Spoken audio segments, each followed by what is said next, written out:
What's up? Rachel Lindsay Pro Tips here. I can't stop thinking about my hospitalization experience and the other people that I was in the hospital with. The amount of ignorance on the part of people who are supposed to be experts in the care of those who have mental illnesses is staggering and disgusting. I literally had the prescriber of my drugs, after finding out that I wrote RX and reading RX, tell me that she doesn't think of mentally ill people as people. And I couldn't have a reaction to that, because if I did, my involuntary sentence would have been extended. But fortunately, that's pretty hard to do in Vermont because there's no beds for anyone.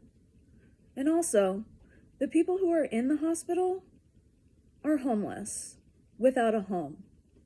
And I'm using that language because that's how they refer to themselves. None of this unhoused bullshit. These people need homes where they're cared for, and communities where they're cared for, where their humanity is reflected back to them. I am so grateful that I have the capacity intellectually to be able to remove myself from a moment where someone literally is actively dehumanizing me in this weird confessional scenario where they have read my work and are feeling as though it is appropriate in a treatment scenario to discuss their disgusting ignorance as someone who is actively a prescriber and actively making decisions about people's future in these hospitalization environments.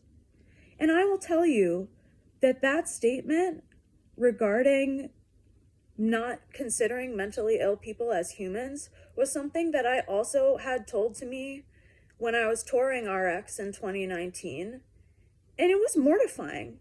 But at least in that experience, it was a student.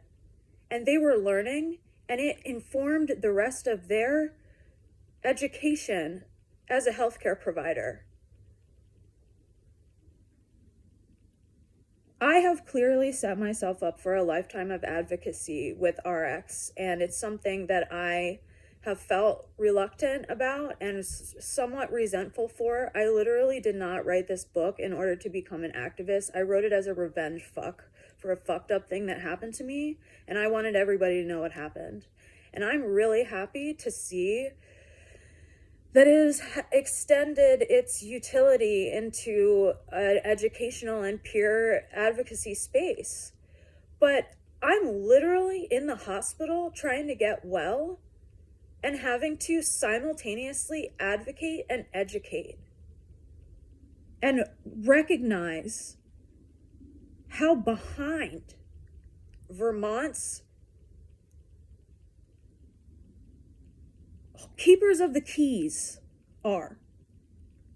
And that's what I said to the doctor that involuntaried me after one of their staff members called me an asshole under their breath.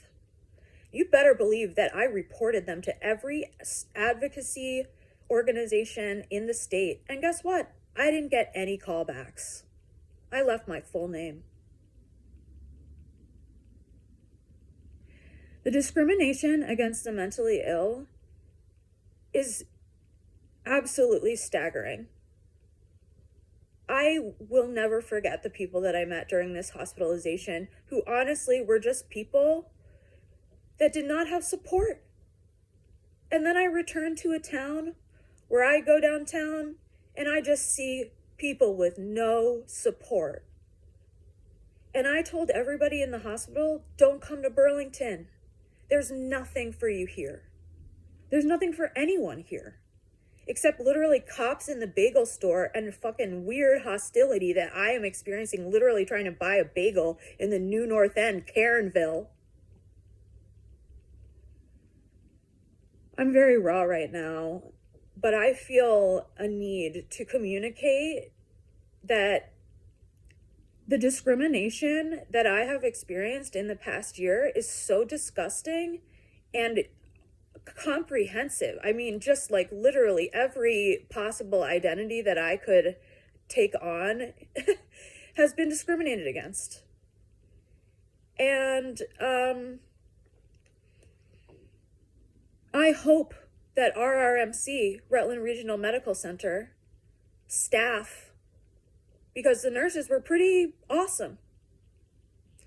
But I'm talking about the HCPs and the psychiatrists. My second psychiatrist, who literally ordered an EKG on me, like, that arrived 10 minutes before I left, and I was like, I'm not doing a fucking EKG, I'm leaving in 10 minutes. Or the other lab that I was ordered that I refused, and I cried because I was afraid that because I refused the lab, I would be held longer.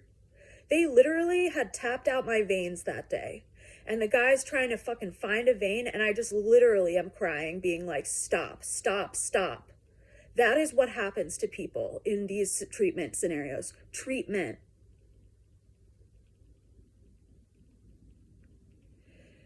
Things are not okay.